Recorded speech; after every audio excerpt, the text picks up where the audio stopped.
all those nonsensical negotiations with terrorists must be stopped. If you want to have your jihad, Nigeria would rather divide than be Islamized.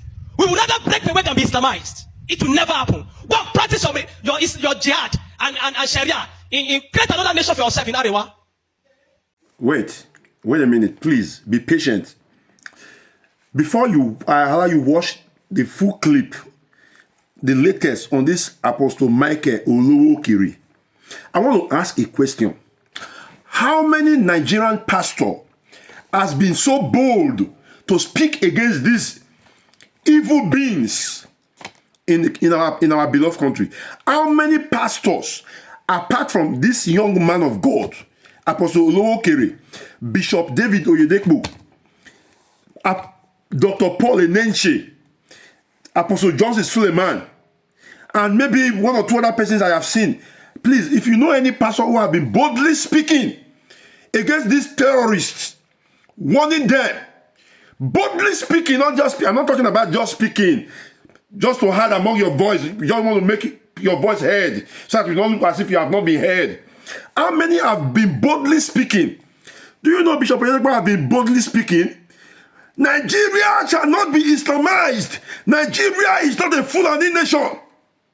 Fulanis are not the only tribe in Nigeria. How many... Do you know that Bishop Oyedepo, in his early days as a young pastor in Kaduna, when social media was not in vogue, in the 80s, have you heard his story? This man of God have seen things. He don't... Listen to me. Not be boast. How many pastors this is a period in Nigeria that we truly know those who have faith. You think it's just to say, I have faith, and just to tell people testimonies of what God, the expert God used you to do. This is a time of persecution in Nigeria. The church of God is being persecuted in Nigeria right now. How many pastors are bold like Dr. Paul Enenche, Apst Johnson Suleiman, this Apostle Michael Olowookere, and our dear Papa, Bishop David Oyedepo? How many pastors are boldly speaking? Some will keep quiet. You know why? Because they are afraid. They don't want their church to be attacked. Some will keep quiet. You know why? Because they don't want to offend the government. Some will keep quiet. You know why? Because they don't actually have faith. They will tell you it's not their calling to speak against these things. As I keep meditating on this Nigerian issue, Acts chapter 4, from verse 17 to verse 20 came to my mind. They threatened the apostles not to speak anymore in the name of God. But they told them, they said, who should we, in verse 20, we will rather listen to God than listen to you. We will not but speak about these things. Now in Nigeria, the church is being persecuted and some pastors are silent. Do you know that you're boldly speaking in public, not in secret now? The one that video will carry and will be shared on social media. You're boldly speaking. Do you know it puts the enemies on their feet to run? But some pastors are afraid. Some Christians are afraid. Some preachers are afraid. Oh my God. My God. Now, we go know pastors who truly get fit. Now, we go know. Now, I beg, if you know any of the pastors who have been boldly speaking, put their names in the comment section of this post. Let me know. I want to share their videos. If you know the pastors, not those who are speaking in a gentleman manner. No. These are men of God, man. Watch the full clip. And I want you to share this. My goodness. I think it is high time Nigerians begin to ask the right questions. I think the reason why the situation of Nigeria has persisted this long is because we have not been asking the right questions. And until we begin to ask the right question before we begin to get the right direction. Sure. And when we begin to get the right direction, we can get the right result. This is not because I like to talk anyhow, or I just want to talk, but it has become a consistent act in this nation that evil will be prevailing, but righteous men will be quiet. Imagine. Plateau State has recorded several terror attacks, riots and killings and invasion and all that. But there has not anyone that has been as terrible as that of 2010. The most terrifying and horrific ones is the one for 2010. Between January and March 2010, there was a riot. That was one of the most bloody riots that have happened on Plateau State. The record for that riot says between January and March of that year, that over 1,000 persons were killed. But you know that if the media tell you 1,000, know that it is not 1,000. Because media they don't report the actual number of casualties. True. They always find a way to reduce this to avoid, causing too much panic. So if the media tell you 1,000, divide that 1,000 by 2 and add that extra 500 on top of it. About 1,500 persons were killed. But that is not the point. After that riot in 2010, the Hausa Muslim community in Jos, Plateau State, please follow me this morning. After that riot, the Hausa Muslim Fulani community in Jos wrote a letter to Sultan of Sokoto exactly on the 17th of July 2010. And what is the context of this letter? The context of this letter is because after the riot, there became a little rift, a little misunderstanding between the Hausa Muslim community and the Fulani Muslim community. Why? Because in the past, every attack that they have done in the past, they used to do it together. And they are causing problems in the city of Jos. The Hausa community and the Fulani community, they unite to cause such terror on Plateau State. But for the one of 2010, the Hausa community did not carry the Fulani community along. Pay attention this morning. I'm speaking to the world. Update. And I want them to bear record. Details. But the Hausa community did not carry the Fulani community along. Because normally, if the Fulani were to cause chaos, they'll inform the Hausa that they see today we are causing chaos today. Tell your people not to go out. Imagine. And if it is the Hausa that are causing chaos, they'll inform the Fulanis. Or they do it together. But that year, they did not inform the Fulanis. So therefore, some Fulanis went out that day with their cows and all that. And when the Hausa started the problem, in fact, it is stated on record that JNI, Jamaatul Nasrul Islam, provided them with the weapon that they used. Jesus. They supplied them with the weapon. And despite supplying them with the sufficient weapon, they did not carry the Fulani Muslim community along. So they made the attack on their own. And so in the process of the riot and the killing, some Fulanis were caught on fire because they were not told before that time. And because of that, some of them were killed. Some of them, their cows were killed. And because of that, the Fulanis, after that riot, the Fulanis said, we don't want to do anything with you again. Fulani said, we will remain on our own. Let the Hausa community to remain on their own because the catastrophe of that riot affected them very much. And so the Hausa community tried to settle the quarrel. They tried to settle that misunderstanding. They tried to plead with the Fulani Muslim community. But the Fulani community were not accepting. So because they refused to accept, the Hausa community, led by the Hausa Elders Forum in Jos, the Hausa Elder Forum in Jos, on the 17th of July 2010, wrote a letter to Sultan of Sokoto. And they said that the Sultan should please help them to talk to the Fulanis so that they can unite the way they have been uniting in the past. Because this is the time they need to remain together as one, as Muslims. And they addressed him because they said he is the Sultan of Sokoto and also Seriki Musulumai, and he should come and address the issue for them.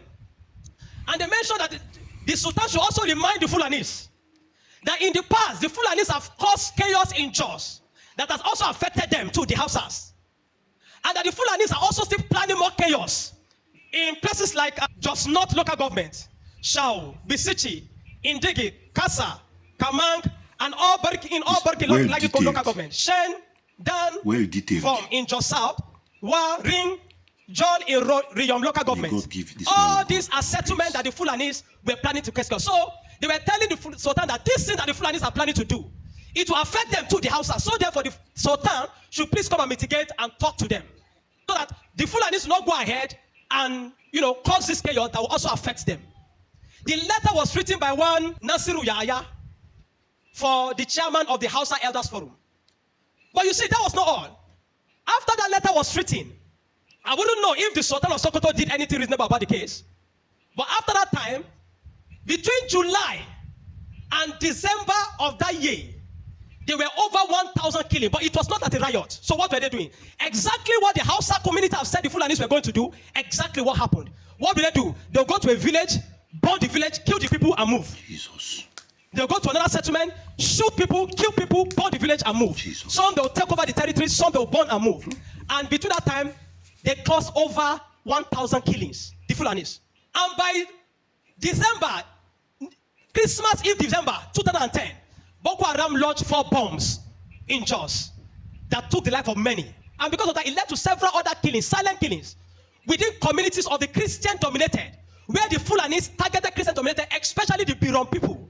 They targeted the Biron people, all the communities in Jos South, all the communities in Barikin Ladi, all the communities in Riyom local government were targeted and killed, massacred. Oh, wow.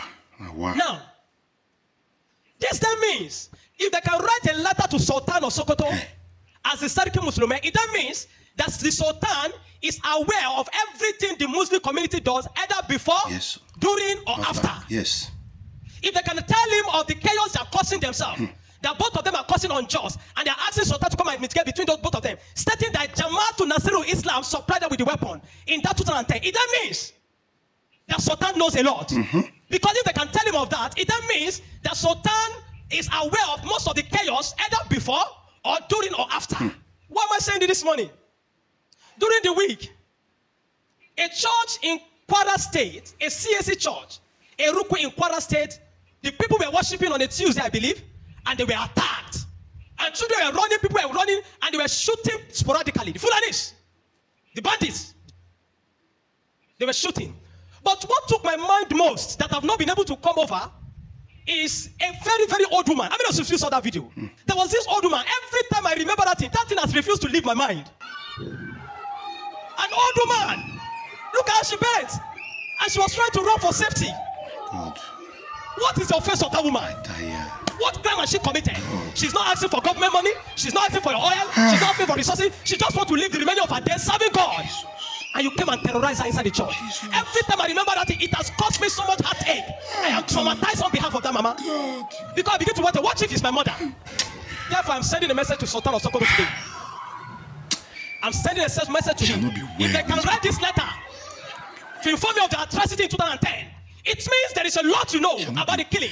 And let me tell you this morning, that jihadi mandate that was brought in by Usman Dan Fodio, that you people are trying to Islamize Nigeria, it will never work. At all. Nigeria will never be Islamized. I'm saying it again. Nigeria will never be Islamized. Amen. Sultan, warn your boys. On them. Call your foot soldiers. Call them back home. Because you see, the Hausa Fulani communities in Nigeria, they obey the Sultan much more than the president. Yes. When the Sultan give order, they yield to the Sultan more than the president. Yes. And there's no way the Sultan will not say he doesn't have an understanding or know most of this thing. The people that are perpetrating this evil. Yes. I'm not accusing him of anything, but I'm not also saying he's innocent. We cannot continue like this. At all.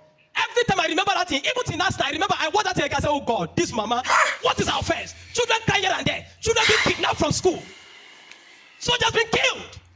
If you have an agenda, Sultan, to continue with the mandate of your ancestor, Usman Dan Fodio, to want to bring jihad onto Nigeria, to bring Islamization, just like they did in Lebanon. Lebanon that was once a Christian nation. Just like you did in Turkey. Turkey that was once a Christian nation. Now they are all fully Islamic. If that is what you are planning in Nigeria, to overwhelm Nigeria with so much chaos, so that when we are Islam, we can accept Islam, it will never happen. At all. So call your boys. Call your boys. I'm not accusing you of anything yet. But I'm not saying you are innocent of the activities. They are Fulanis. They are your people. They will listen to you. They listen to your orders much than they listen to the president of Nigeria. Call your boys back home. Have an understanding today. I repeat, Nigeria will never be Islamized. No matter what you do, jihad will never succeed. We will abolish Sharia in this nation. This is a secular state, not an Islamic state. I don't know what the fathers of faith, the Christian leaders in Nigeria did in the early 2000s, that they allowed them to implement Sharia in 12 northern states in Nigeria, and they kept quiet. The days of those silence is over. We will not be silent. Call your boys to order in the bushes where they are. And that man Gumi, the spokesman for the terrorists in this nation, the terrorist spokesman, the ISFA spokesman, the bandit spokesman, call him to action too, because he's under you to Sultan. He's the chief imam of Central Bank in Kaduna. Call him to order. You are the Sulu Sariki Muslim. Call Gumi to order. All those nonsensical negotiations with terrorists must be stopped. Amen. If you want to have your jihad, Nigeria would rather divide than be Islamized. That's it. We would rather break the way than be Islamized. That's it. It will never happen. At all. Go and practice your jihad and Sharia. Create another nation for yourself in Arewa. Simple as ABC. But we will never be Islamized. So call your boys to action. Nigeria will never be Islamized. Get this message. Nigeria, all those activities, all those plans of jihad, I have an understanding of everything. All those plans of jihad, it will never work. To overwhelm the nation with so much chaos here and there. So that while they are thinking of how to settle with this kidnapping case, there's another kidnapping case there. Then there's another killing there. So that to make the conflict to be chaotic. God will bless to make the country to be in disarray. God will bless this man. It will never work. If they can write you this letter addressing you and the chaos between the Hausa Fulanis in 2010, then there is a lot to know. I'm not accusing, like I said. But you're not innocent either. And just like you said sometimes back, allegedly, that anybody that killed Boko Haram is fighting Allah. Allegedly. All your plans will not work. Nigeria will not be Islamized. Call your boys back home. Talk sense to them. Call them back. I don't know those that are sponsoring you, those that are influencing you with all those things, but have an understanding that will never work here in Nigeria. What nonsense. This is not Lebanon. This is not Turkey. What nonsense. This is Nigeria. And it will not work. Did you see the boldness of this man and the knowledge and understanding of the system? The nonsense these evil people are trying to penetrate into and force on our nation. And some pastors are quiet. Some pastors are dumb. They prefer to stay dumb because they are afraid. God, Apostle Michael Olowookere, may God keep protecting you and keep giving you grace to speak. In these times of persecution, God bless you, sir. God bless you a million times over and your ministry. And may God raise more soldiers like you. Fearless soldiers who are bold enough to speak in the face of persecution. This is a wake-up call to Christians and to pastors in Nigeria. Amen.